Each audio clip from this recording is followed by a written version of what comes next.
গেল কমাস আগেও রাজধানীর বাজারগুলোতে সব ধরনের সবজির দাম কম থাকলেও হুট করে এক মাস ধরে বেড়ে গেছে সব ধরনের শাকসবজির দাম। বেগুন, বরবটি ও শসার দাম বৃদ্ধি পেয়ে প্রতি কেজি ১২০ টাকায় বিক্রি হচ্ছে। অন্যদিকে কমেছে মিষ্টি কুমড়া ও পেঁপের দাম, যা প্রতি কেজি ৩০ টাকা দরে বিক্রি হচ্ছে। আর বাকি শাকসবজি বিক্রি হচ্ছে ৬০ থেকে ৮০ টাকার মধ্যে বলে অভিযোগ ক্রেতাদের। শসার কেজি ১০০ টাকা, এগুলা নিয়ে আর মানুষে খাইবো কি আর বাঁচবে গরিব মানুষ।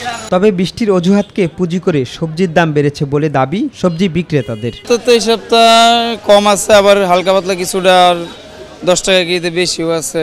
আর নিত্য প্রয়োজনীয় পণ্যের বাজারে পেঁয়াজ ও ডালের দাম বৃদ্ধি থাকলেও রসুন ও তেল বিক্রি হচ্ছে আগের দামেই। পেঁয়াজের দাম বাড়ছে, আলুর দাম বাড়ছে, ডিমের দাম বাড়ছে, মশারির ডাউলের দাম বাড়তে। আর গরু, খাসি এবং ব্রয়লারের দাম অতীতের মতো থাকলেও বাড়তি দামের হাওয়া লেগেছে সোনালী মুরগিতে। প্রতি কেজি বেড়েছে 10 থেকে 20 টাকা বলে স্বীকার করলেন ব্যবসায়ীরা। ব্রয়লারের দাম বাড়ে নাই, বাড়ার মধ্যে সোনালী মুরগির দাম বাড়ছে। টানা বৃষ্টিতে বেড়েছে সব ধরনের দেশি মাছের দাম। প্রতি কেজি রুই মাছ বিক্রি হচ্ছে 400 থেকে 450 টাকা দরে, যা গত সপ্তাহে ছিল 320 থেকে 350 টাকা। এমন অভিযোগও নেহাত কম নয় ভোক্তাদের। সব মাছের দামই আগের তুলনায় এখন অনেক বেশি। রুই মাছ 400, 450 এরকম।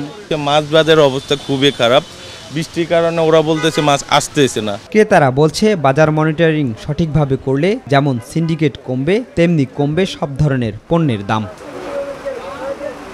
শিমুল খান, মাই টিভি, ঢাকা।